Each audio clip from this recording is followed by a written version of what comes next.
নারীর ছোঁয়া। রাতের নিস্তব্ধতায় একটি আগুন জন্ম নেয় এক শিশুর হৃদয়ে। ক্ষুধায় কাতর, পায়ের নিচে মাটি নেই, তবু সে দাঁড়িয়ে থাকে নিজ বিশ্বাসে অটল। স্বপ্ন ছিল তার চাঁদের মতো উজ্জ্বল, আর অন্তরে লুকোনো ছিল এক মহাকাব্যের ধ্বনি।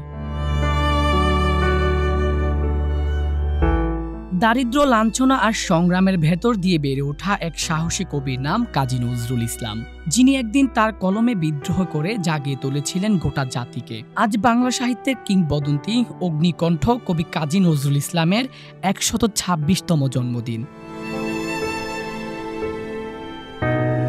১৮৯৯ সালের এই দিনে ভারতের পশ্চিমবঙ্গের চুরুলিয়া গ্রামে জন্মগ্রহণ করেন এই মহাপুরুষ। খুব ছোট বয়সে বাবাকে হারিয়ে ফেলেন।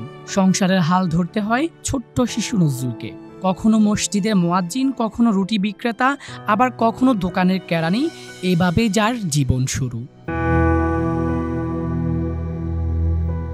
রুটি বিক্রেতা থেকে সেনা সূর্য, মুয়াজ্জিন থেকে বীর কবি, সব পথের শেষে তিনি খুঁজে পেয়েছিলেন শব্দের জয়গান।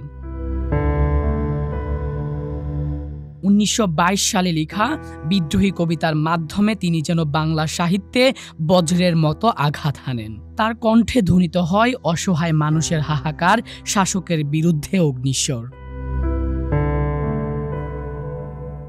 ধর্মীয় বিভাজন, কুসংস্কার, শোষণ আর অত্যাচারের বিরুদ্ধে তিনি ছিলেন একার সৈনিক। তার কলম ছিল অস্ত্র, তার গান ছিল প্রতিবাদের সুর। কারাগারে থেকেও বলেছিলেন, মৃত্যু আমার টানে না ভাই, আমি মৃত্যুরে টানি। তিনি রচনা করেছেন হাজারো কবিতা, গান, প্রবন্ধ, উপন্যাস। তার গানের নাম আজ নজরুল সঙ্গীত। যেখানে প্রেম আছে, আছে প্রতিবাদ, আছে ইসলামী ভাবধারা, আছে বাঙালি মাটি ও মানুষের গন্ধ। স্বাধীন বাংলাদেশের জন্মের পর ১৯৭২ সালে কলকাতা থেকে বাংলাদেশে আনা হয় কাজী নজরুল ইসলামকে। দেওয়া হয় জাতীয় কবির মর্যাদা ও রাষ্ট্রীয় সম্মান।